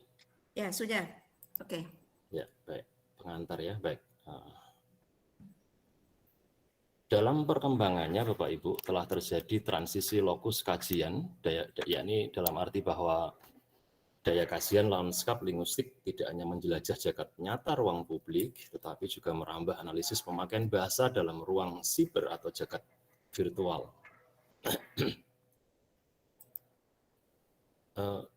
Tiga ahli bahasa, Ivkovic dan Lotherington serta Troyer menamainya linguistik lanskap virtual yang memfokuskan garapannya pada aneka teks dalam laman daring dan berbagai pelantar media sosial yang merujuk pada komunikasi bermedia komputer yang berlangsung di situs laman. Sejak Ivkovic dan Lotherington mengonseptualisasi subbidang lanskap linguistik virtual itu pada 2009, konten daring begitu menunjukkan geliatnya. Keterlibatan banyak pihak untuk menciptakan konten daring utamanya pada berbagai pelantar seperti Facebook, YouTube, Twitter, Snapchat, Instagram, dan laman telah menjadikan analisis lanskap linguistik virtual itu begitu esensial. Oleh karena itu, kajian ini mendapatkan perhatian dari banyak peneliti. Penelitian kecil ini berfokus pada laman resmi P4TK Bahasa dan bertujuan menjawab pertanyaan mengenai bahasa apa sajakah yang dipakai dalam laman tersebut dan bagaimana bahasa-bahasa tersebut terrepresentasi dalam tanda-tanda dwibahasa atau multibahasa.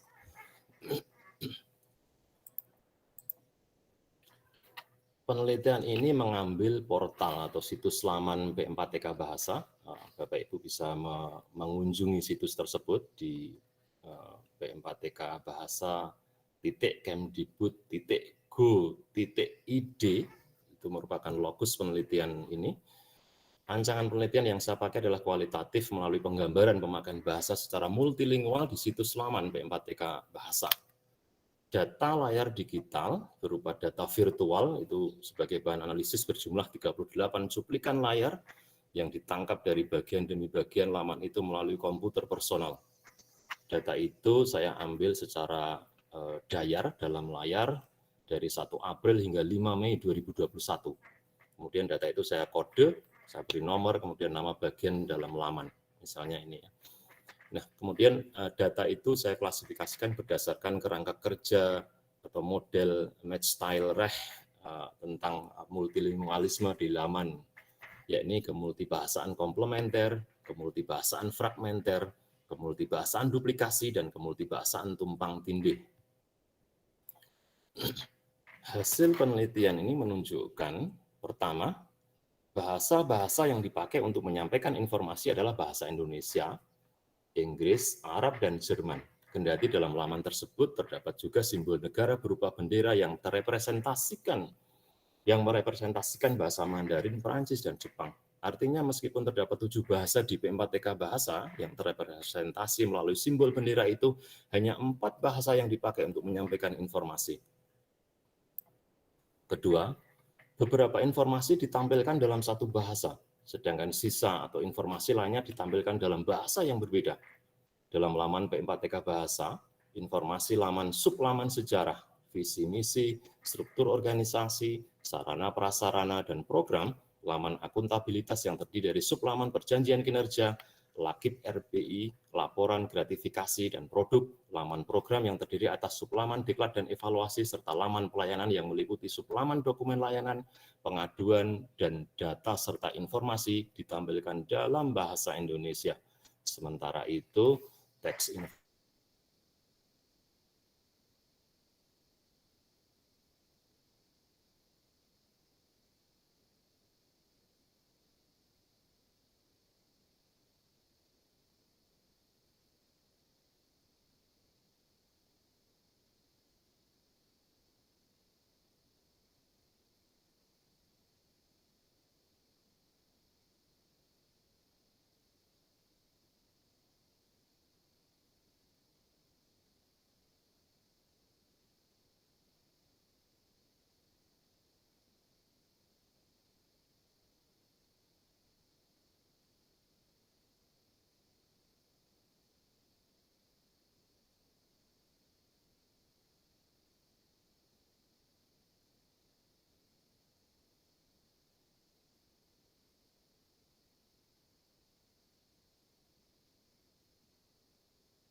di situs laman P4TK Bahasa adalah bahasa Indonesia, Inggris, Arab, dan Jerman yang terrepresentasi secara multilingual dalam laman profil sublaman sambutan.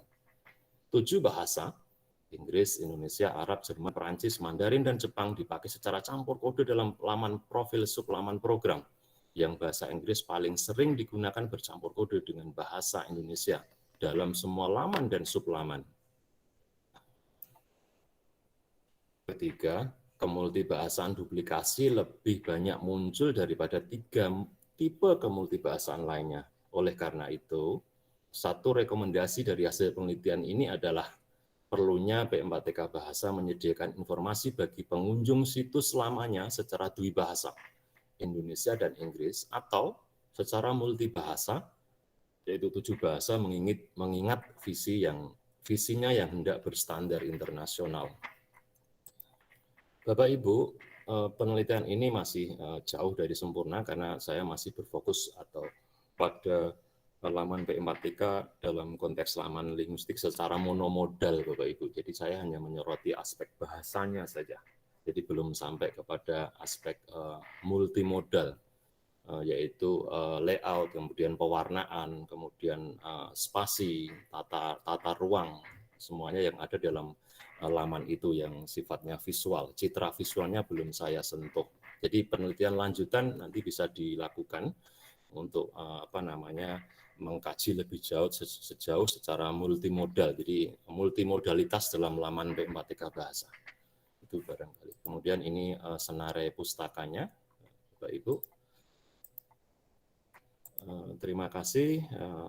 Wassalamualaikum warahmatullahi wabarakatuh. Saya kembalikan waktu Waalaikumsalam warahmatullahi wabarakatuh. Moderator.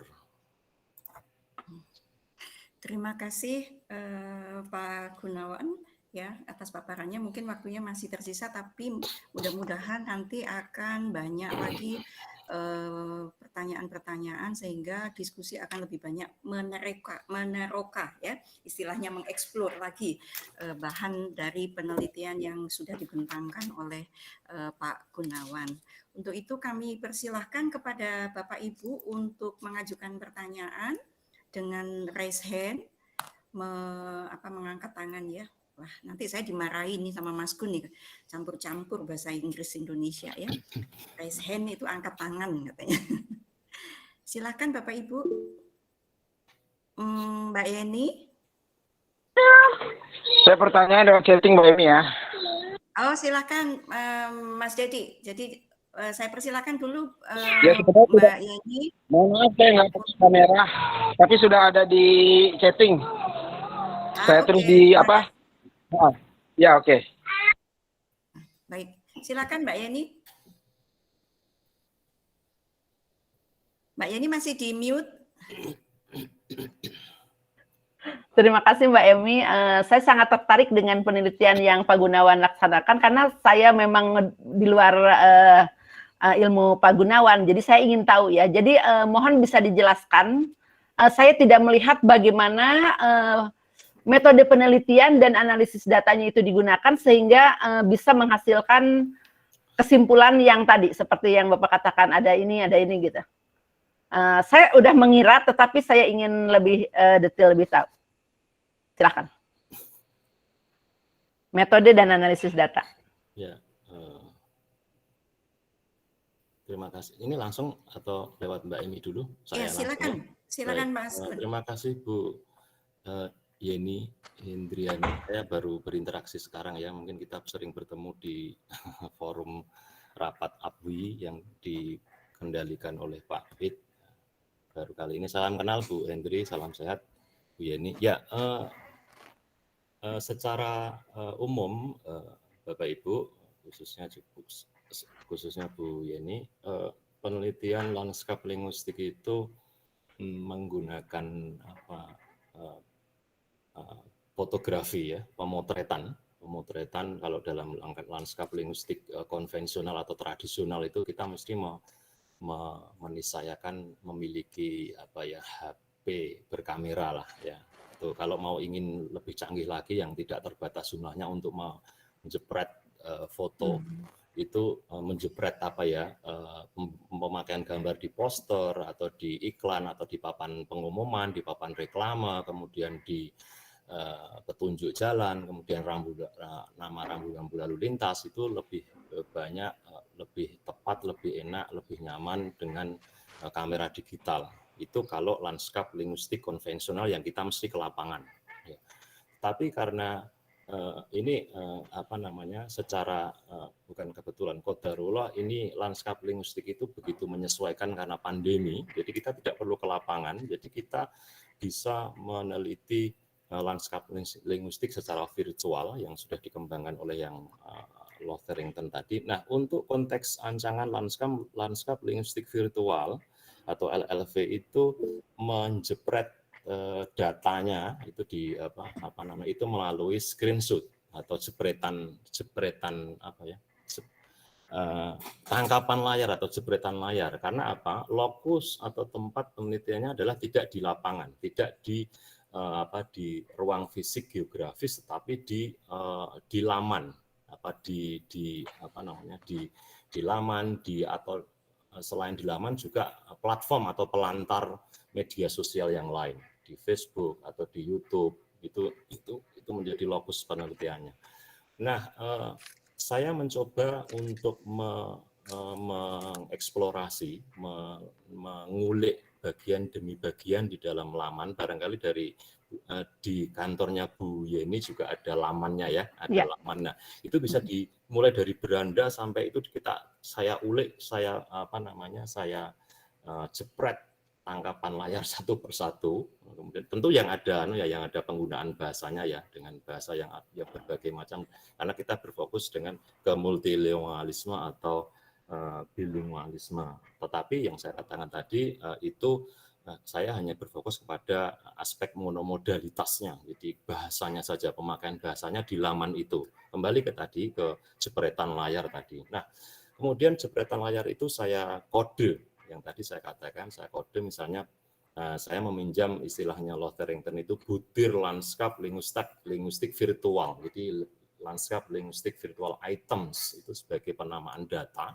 Kemudian saya tanggalnya berapa, tanggal pemotretannya, kemudian itu bagian mana, misalnya kalau beranda ya BRD, saya beri kode begitu, kalau bagian profil ya PRF misalnya begitu, saya beri kode. Kemudian saya klasifikasikan Bu Yeni berdasarkan yang tadi klasifikasi menurut Matt Style-Reh itu beliau ahli di bidang multilingualisme laman. Jadi penerokaan pemakaian bahasa di virtual itu menggunakan itu. Nah, simpulan yang saya dapatkan adalah ternyata lebih banyak multibahasa, pemakaian dari banyak bahasa yang sifatnya duplikasi. Artinya apa? Di laman P4TK Bahasa itu satu informasi disampaikan dalam lebih dari satu bahasa. Ya, tetapi masih dalam campur kode atau masih terbatas. Misalnya di dalam hanya sambutan. Sambutan saja mungkin hanya 4 bahasa. Informasi lainnya belum disampaikan dalam bahasa-bahasa yang lainnya. Padahal kita di sini punya 7 ahli bahasa, Bu Yeni, kita. WI-nya itu 7 bahasa ada semua. Nah, dalam konteks ini, rekomendasi yang saya sampaikan ke pimpinan P4TK Bahasa, secepatnya kita menggunakan menyampaikan informasi laman P4TK Bahasa itu melalui multibahasa duplikasi tadi. Satu informasi disampaikan dalam 7 bahasa itu kemultibahasaan duplikasi. Itu Bu Yeni, terima kasih. Terima kasih Pak, saya sudah lumayan mengerti. Terima kasih, nambah pengetahuan bagi saya. Ya, terima kasih Bu Yeni. Beda banget dengan penelitian eksperimen yang biasa kita lakukan. Baik. Terima kasih. Ya Mbak Yeni atas pertanyaannya. Saya lanjut ya Mas Gun. Ini ada pertanyaan dari Mas Dedi nih, dari P4TK Bahasa. Bagaimana cara agar penggunaan bahasa Indonesia di ruang publik itu bisa benar-benar diterapkan sesuai dengan kaidah penggunaan bahasa Indonesia yang baik dan benar, sehingga masyarakat Indonesia bisa sadar bahwa bahasa Indonesia adalah bahasa yang harus diprioritaskan atau diutamakan. Ya, baik. Ada satu implikasi dari penggunaan bahasa yang kurang tepat, kurang baik dan benar, kemudian banyaknya campur kode antara bahasa asing lain dengan bahasa Indonesia. Itu pertama Pak Dedi, salam kenal Pak Dedi. Pertama, siap, salam kenal Haji Gunawan, salam kenal. Saya belum melihat suatu daerah gitulah, atau Jakarta sendiri atau Depok misalnya ya, belum saya cari, belum ada basis yuridis tentang kebijakan bahasa. Sebetulnya seperti apa kebijakan bahasanya? Nah, kita ke sana Pak. Kita coba melihat, merangsek atau menyeruduk ke pemangku kepentingan di sana, sebetulnya seperti apa kebijakan bahasa, atau malah justru belum ada kok.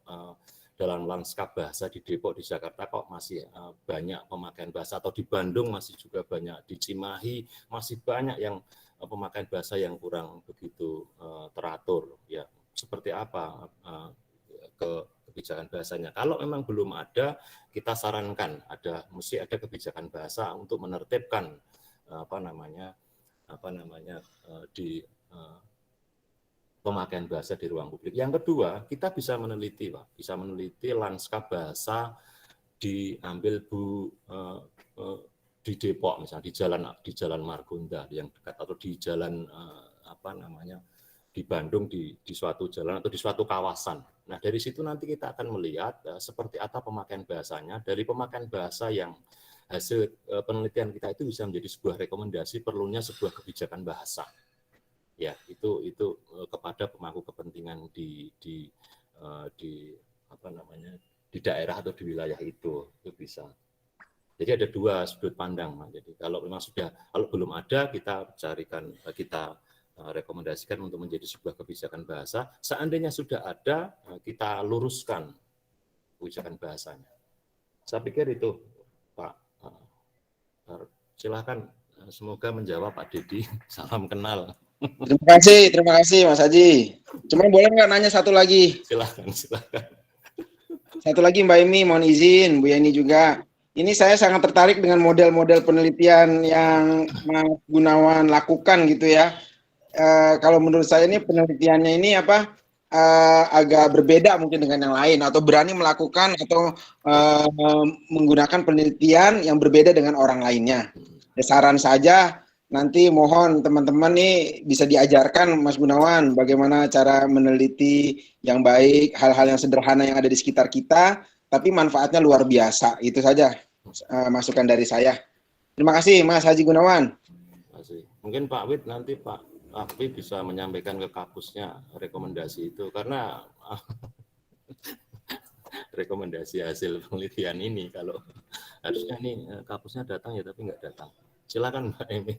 Saya kembali. Ya, masih ada pertanyaan yang lain? Silakan Bapak Ibu.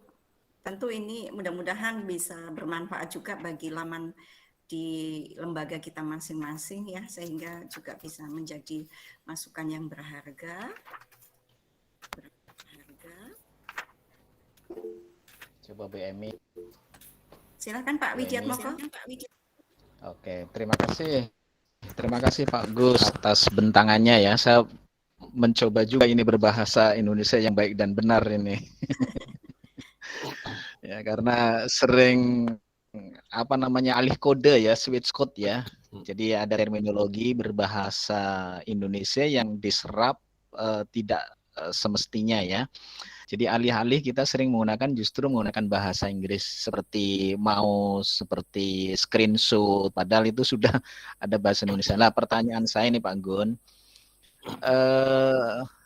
apakah ini kebijakannya belum ada atau memang penyerapan bahasa Inggris khususnya ya ke dalam bahasa Indonesia itu yang mengalami perlambatan, atau memang orang lebih menyukai terminologi aslinya dari bahasa Inggris ini khususnya ya, seperti istilah-istilah teknologi itu kan sangat sangat sering kita dengar langsung dari bahasa Inggrisnya. Banyak sekali lah, misalnya istilah yang tadi saya sampaikan, screenshot, kemudian istilah apalagi di dalam virtual meeting, kata-kata virtual ya, virtual meeting itu lebih kenal, lebih enak di lidah ini. Nah, mohon tanggapannya Pak Gun. Terima kasih. Baik, terima kasih Pak Ketum. Fenomena itu terjadi karena yang saya garis bawahi tadi, pelambatan. Tetapi kalau Pak istilahnya Bapak kan pelambatan, tapi karena less socialize ya, jadi kurang tersosialisasi. Jadi begitu derasnya masuk istilah-istilah asing, sementara kita lambat atau mencari padanannya, kemudian kita juga lambat menyosialisasikan, sehingga yang terjadi adalah terjadi bentuk bersaing antara yang sudah ada, mouse misalnya dengan tetikus, tetapi tetikus itu kalah bersaing, sebagaimana dengan screenshot, sebagaimana dengan share screen, beragih layar share screen, tangkapan atau cuplikan layar sangat kalah bersaing penggunaannya dengan screenshot. Jadi yang terjadi frekuensi penggunaannya lebih tinggi daripada screenshot. Itu yang saya katakan sosialisasinya masih berkurang. Nah, dalam konteks ini adalah tugas kita sebagai penutur jati bahasa Indonesia adalah memakainya, menyosialisasikannya dengan pemakaiannya dalam bahasa tulis, dalam bahasa lisan, ya, agar semakin sering. Ketika nanti semakin sering, dia akan juga bersaing dengan pendatang itu tadi. Izinkan saya beragih layar, izinkan saya berbagi layar. Ketika itu sering dipakai dalam forum, dia akan mendesak share screen itu tadi, Pak. Begitu. Jadi yang saya garis bawahi adalah kurangnya sosialisasi. Berikutnya adalah tadi itu tadi, setiap daerah, setiap wilayah belum ada atau belum secara bersama kolektif untuk membuat sebuah kebijakan bahasa tentang penggunaan bahasa Indonesia atau pemadanan bahasa Indonesia dari bahasa asing. Gitu Pak Wid, semoga menjawab. Mohon maaf.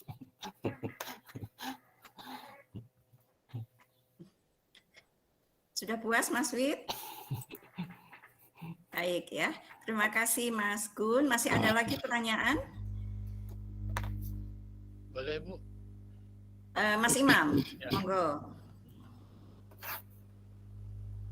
Terima kasih Bu Emi. Salam kenal juga Pak Gunawan. Salam kenal Pak Imam. Sudah baca Kompas Pak? Udah. Hari ini saya belum dapat Republika hari ini. Republika lah pastinya.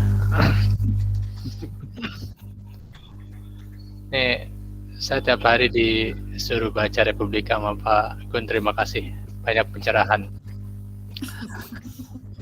Ya, terkait dengan bahasa yang baik dan benar, memang setuju ya Pak Tum. Nah ini permasalahannya ada di mana gitu. Kalau digarisbawahi dari masalah kebiasaan, nah harusnya kan ada kebijakan yang menaungi terkait dengan hal ini. Karena ini kadang-kadang kita bingung juga, ini istilah atau memang bahasa Inggris atau bahasa asing yang dibahas Indonesia kan. Kalau istilah biasanya kan sudah dibolehkan gitu ya, istilah asing tapi memang sudah di-Indonesiakan. Nah tapi memang hal yang paling enak diucapkan memang susah juga kalau dibahas Indonesia itu. Kadang-kadang ini permasalahannya. Makanya saya pikir hal ini memang harus ada kebijakan yang harus segera didorong. Tentunya untuk dalam hal ini ya reng-rengannya Pak Gunawan untuk hal itu. Biar kembali kepada fitrahnya lagi gitu kan. Ya sehingga kita nyaman dengan bahasa Indonesia sendiri. Tidak nyaman dengan bahasa yang ya boleh ya kalau masalah istilah mungkin ada muatannya di situ, tapi kalau untuk yang bahasa Indonesia yang memang harusnya bahasa Indonesia, saya pikir memang kita kembalikan ke bahasa Indonesia yang resmi dan baku. Kalau dulu EYD, kalau ingat SD itu EYD pokoknya. Itu ya Pak Gun ya. Terima kasih Pak Gun, informasinya ini luar biasa. Padahal baru bergabung tapi ini sangat banyak informasinya. Terima kasih Pak. Ya.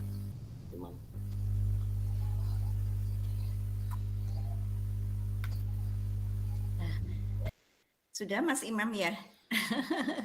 PR-nya harus baca Kompas atau Republika terus ya? Sudah itu PR-nya. Nggak tahu kenapa Kompas atau Republika, mungkin bisa nanti ditanyakan ke Mas Gun ya. Baik Bapak Ibu, masih ada pertanyaan lagi? Sepertinya tidak ada, ya. Saya bisa simpulkan ya, Bapak Ibu, dari hasil bentangan Salindia dari Pak Gunawan dan juga diskusi kita. Bahasa itu memang, penggunaan bahasa Indonesia memang saat ini memang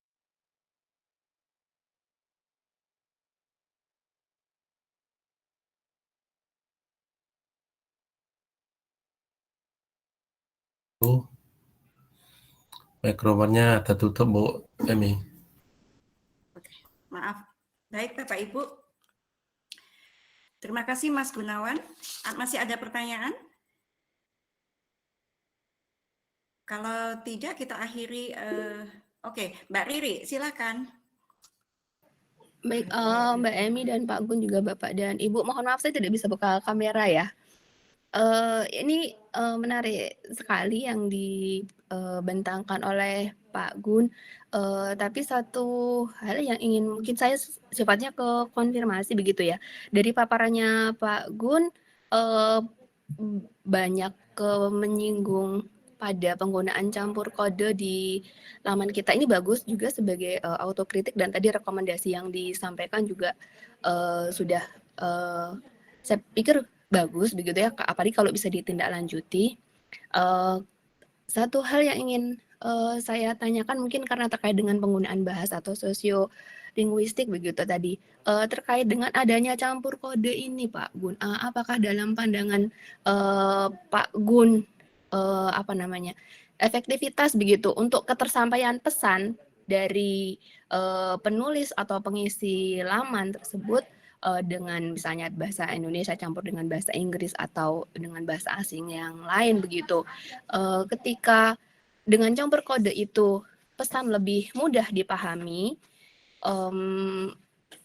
bagaimana pendapat Pak Gun atau mungkin dari sisi referensi yang pernah Pak Gun baca untuk penggunaan campur kode di landscape laman maupun mungkin di landscape yang lain? Itu Mbak Emi dan Pak Gun, terima kasih. Terima kasih. Silakan Mas Gun langsung dijawab saja. Bu Riri, salam kenal, salam sehat Bu Riri. Salam sehat Pak Gun. Di dalam implikasi dari lanskap linguistik adalah multilingualisme, ya. Dan sebaliknya lanskap linguistik itu berpijak dari multilingualisme, jadi bilingualisme, ya, di situ ya. Jadi lanskap linguistik tidak menjadi menarik jika tidak terdapat fenomena multilingualisme atau kemultibahasaan di ruang publik, baik ruang publik virtual maupun ruang publik geografis fisikal, ya itu. Jadi, nah, konsekuensi logis dari multilingualisme adalah atau multilingual adalah campur kode atau alih kode, ya. Jadi selanjutnya, jika di laman P4TK Bahasa memang sudah ada 7 bahasa, coba secara konsisten untuk menyampaikan informasi menurut bahasanya masing-masing. Indonesia, Inggris, Jerman, Prancis, Jepang, dan seterusnya. Nah, ini tidak perlu adanya campur kode. Karena nanti jika ingin melihat, akan memajankan pembaca kepada opsi bahasa yang dia pilih untuk mengulik informasi. Meskipun campur kode atau alih kode itu merupakan sebuah keniscayaan bagi atau dalam lanskap linguistik atau di dalam dari aspek penuturnya juga, ya, dari kemampuan bahasa seseorang. Terlepas dari apakah yang bersangkutan itu lebih banyak, misalnya dia berbahasa Inggris dan bahasa Indonesia lebih pintar, lebih mumpuni bahasa Inggrisnya, tidak memandang itu, ya. Jadi itu memang sebuah keniscayaan. Jadi menurut saya adalah tetap ada konsistensi terhadap bahasanya masing-masing. Toh di dalam bahasa Indonesia sudah ada banyak padanannya, ya. Bahasa Inggris itu sudah ada banyak padanannya dalam bahasa Indonesia. Andai kata sedang proses pencarian pemadanan atau dalam bahasa kita, bahasa Indonesia, tetap harus menggunakan bahasa asing itu dipinjam kemudian digaris miring. Jadi memang itu tetap saya tidak memungkiri, tidak bisa dimungkiri bahwa campur kode dan tadi meminjam istilahnya Pak Wid, alih kode itu memang sudah niscaya bagi penutur yang multilingual. Kita di sini multilingual. Ada yang bisa bahasa Indonesia dan bahasa Jerman, ada yang bisa bahasa Indonesia dan bahasa Inggris, bahasa Jawa, bahasa Sunda. Itu kita multilingual di sini. Jadi itu tidak bisa dimungkiri ketika kita menyampaikan informasi, kita mesti ada menggunakan aspek atau campur kode atau alih kode secara sosiolinguistik. Itu Mbak Riri, terima kasih, salam kenal lagi. Baik, terima kasih Pak Gun. Sebenarnya menarik kalau ingin ngobrol lagi. Nanti kita lanjutkan saja di luar, Pak. Salam kenal Pak Gun, salam sehat semua. Iya. Bapak Ibu juga. Terima kasih Mbak Emi. Ya, terima kasih Mbak Riri. Masih ada pertanyaan lagi? Kalau tidak ada, saya kira saya akhiri untuk paparan yang kedua ini. Kesimpulan yang bisa diambil dari bentangan Salindia Mas Gunawan dan juga hasil diskusi untuk panelis kedua ini adalah bahwa bicara tentang lanskap linguistik, maka kita juga mengetahui bahwa LL ini berbicara pada kemultibahasaan di ruang publik yang sifatnya fisik maupun virtual. Kemudian juga perlu dipertimbangkan juga ada konsistensi penggunaan bahasa pada lanskap linguistik yang ada di ruang publik tersebut. Kemudian sampai saat ini memang belum ada ya basis secara yuridis tentang yaitu kebijakan bahasa yang untuk menertibkan penggunaan bahasa pada ruang-ruang publik, baik sifatnya virtual maupun fisik. Kemudian mengenai bahasa atau kata serapan yang digunakan, memang ada kelambatan di dalam mencari padanan dan juga kelambatan di dalam sosialisasi. Tugas kita semua yang hadir untuk mengikuti seminar ini tentu sesering mungkin menggunakan terminologi atau istilah-istilah itu agar kecepatannya bisa sama dengan istilah-istilah asing yang muncul yang sering digunakan. Demikian Bapak Ibu, akhir dari panel kedua. Sebelum kita melangkah pada acara berikutnya yaitu penutupan, perlu kami ingatkan untuk mengisi daftar hadir sekaligus juga men-subscribe dan men-like ya YouTube dari ABWI Kemdikbudristek dan juga men-screenshot kayak apa namanya bukan men-screenshot, ini saya salah lagi, menangkap layar dari kegiatan GMAT ini sehingga Bapak dan Ibu bisa memperoleh sertifikat nanti. Baik, kita akan melangkah pada sesi berikutnya yaitu penutupan yang akan ditutup oleh Bapak Wakil Ketua 1 Bidang Pengembangan Profesi kepada Bapak Dr. Dadang Garnida, Widaiswara dari BEM-TKT KPLB, kami persilahkan.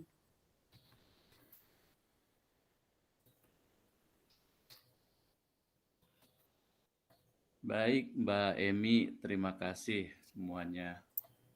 Bapak dan Ibu yang berbahagia, Bismillahirrahmanirrahim. Assalamualaikum warahmatullahi wabarakatuh. Alhamdulillah wa syukurillah pada pagi menjelang siang ini kita telah dicerahkan oleh dua narasumber hebat ya, Ibu Gusrina dan Pak Gunawan Widianto yang telah memaparkan, menyajikan atau membentangkan. Ya, ini saya akan berusaha untuk menggunakan kata-kata yang barusan terdengar oleh saya. Membentangkan itu jujur saya ini barangkali sesuatu yang baru, biasanya kita sebut memaparkan atau menyajikan. Bisa jadi kalau kita kembangkan terus bahasa ini dan kita gunakan terus, seperti disarankan oleh Mbak Emi pada kesimpulan tadi, kata-kata yang asli dari bahasa Indonesia yang asli mudah-mudahan bisa mengalahkan kata-kata serapan yang berasal dari bahasa bahasa Indonesia seperti itu ya. Meskipun nampaknya kita juga kesulitan untuk menghindari ya kata-kata serapan. Contoh saja misalnya dalam kebahasan linguistik ini dari dulu sampai sekarang itu penggunaannya itu udah bahasa linguistik. Ada nggak linguistik itu nggak diterjemahkan sampai sekarang oleh orang bahasa sekalipun. Ya kan? Artinya kita tidak padahal linguistik itu bukan bahasa Indonesia. Oleh karena itu barangkali kita tidak menampilkan bahwa penggunaan bahasa serapan juga masih sampai saat ini masih bisa digunakan. Ya alhamdulillah paparan atau bentangan dari Pak Gunawan ini bisa mencerahkan kita semua terkait dengan penggunaan bahasa Indonesia yang baik dan benar. Termasuk juga istilah-istilah yang baru saya dengar sekarang saat ini terkait dengan campur kode. Biasanya saya mendengarnya itu adalah campur sari, ya. Sekarang campur kode gitu kan. Ini campur kode, ini bahasa Inggrisnya apa? Miss code gitu kan? Gimana? Saya baru dengar sekarang miss campur kode itu seperti atau alih kode yang tadi disampaikan oleh Pak Ketua.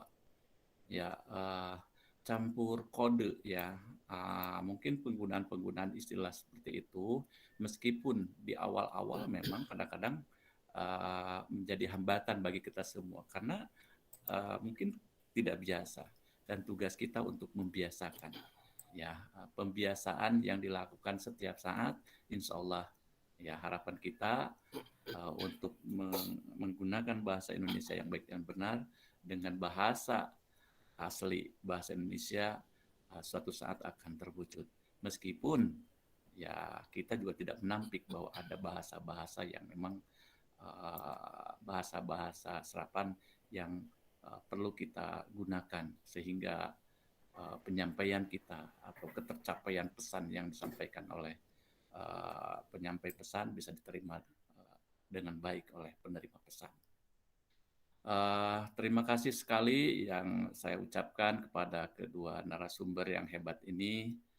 Mudah-mudahan apa yang Bapak dan Ibu dan Bapak sampaikan pada pagi hingga siang ini mendapatkan balasan yang baik dan kemudian menjadikan kita terus belajar, ya, menjadikan kita terus belajar. Sekali lagi terima kasih dan bagi Bapak dan Ibu peserta sertifikat nanti akan segera Ibu Bapak peroleh pada paling lambat paling cepat tanggal 30 September ya dengan tautan. Oh, tautan ya yang benar ya? Tautan ya atau link ya dengan tautan. Nah, tautan ini lebih sering kita dengar ya dibandingkan dengan link. Artinya link kalah dengan tautan. Ya. Dengan tautan yang nanti mungkin akan disampaikan ada di chat ya.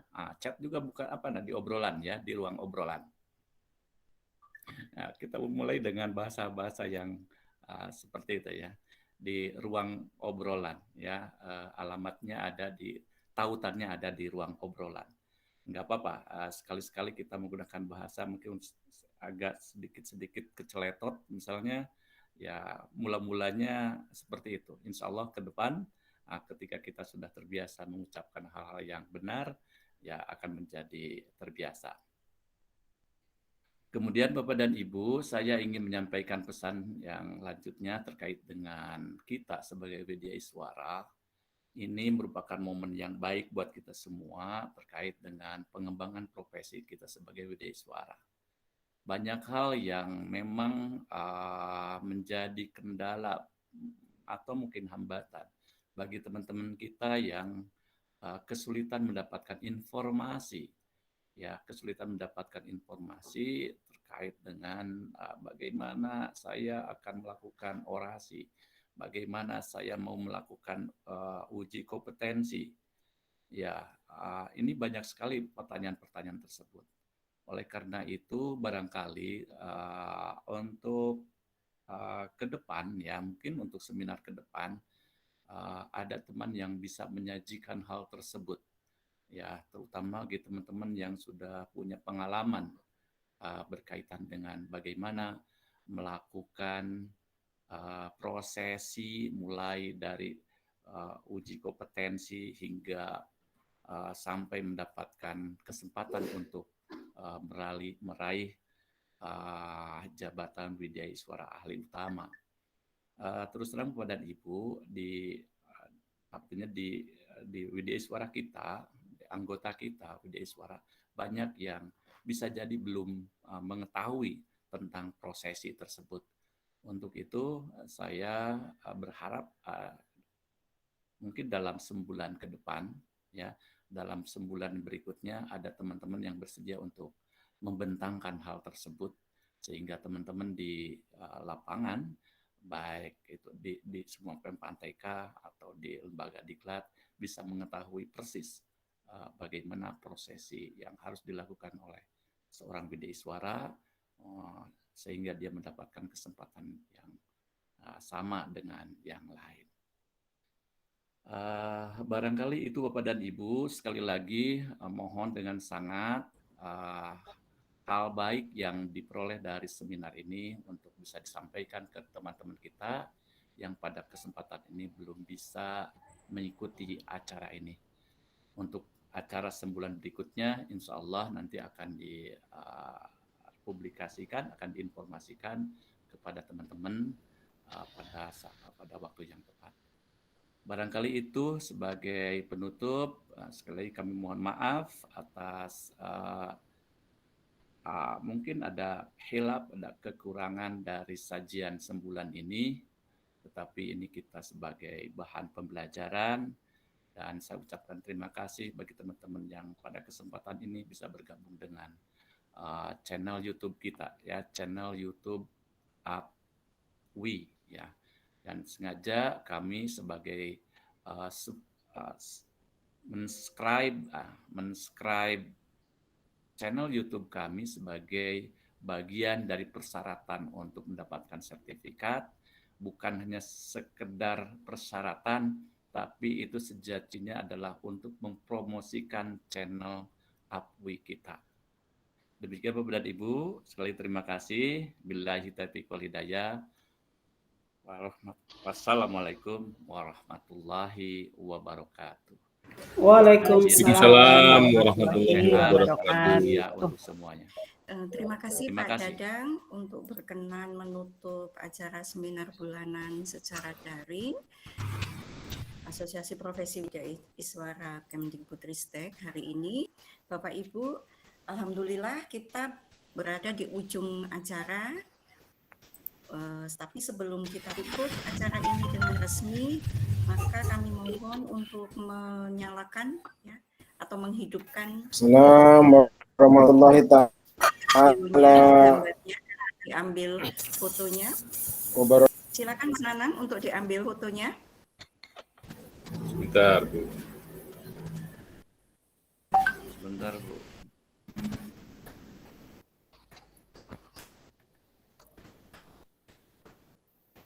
Oke. Mungkin ada ya teman yang tidak bisa buka video karena sesuatu, tidak Ya, apa-apa, Bu. kita hitung ya. Ini layar pertama ya, Mas Nana ya. Iya Bu, silakan Bu. Oke, 1, 2, senyum. Yang berikutnya, silakan Mas Nanang. 1, 2, cheese.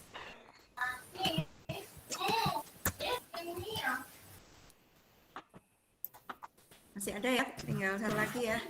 Oke, sekali lagi ya Mas Nanang ya. 1, 2, 3, cheese. Baik, terima kasih Bapak Ibu. Terima kasih. Sudah hadir pada kegiatan seminar bulanan ini. Mudah-mudahan Bapak dan Ibu tetap sehat. Amin. Dan kita akan informasikan kembali untuk kegiatan seminar bulanan berikutnya. Mohon ditunggu dengan topik-topik yang juga akan lebih menarik dan juga bermanfaat bagi kita, bagi lembaga, bagi masyarakat dan nusa dan bangsa. Demikian kami akhiri kegiatan seminar bulanan secara daring Asosiasi Profesi Widyaswara Indonesia Kemdikbudristek pada tanggal 26 Agustus 2021. Assalamualaikum warahmatullahi wabarakatuh. Waalaikumsalam. warahmatullahi wabarakatuh.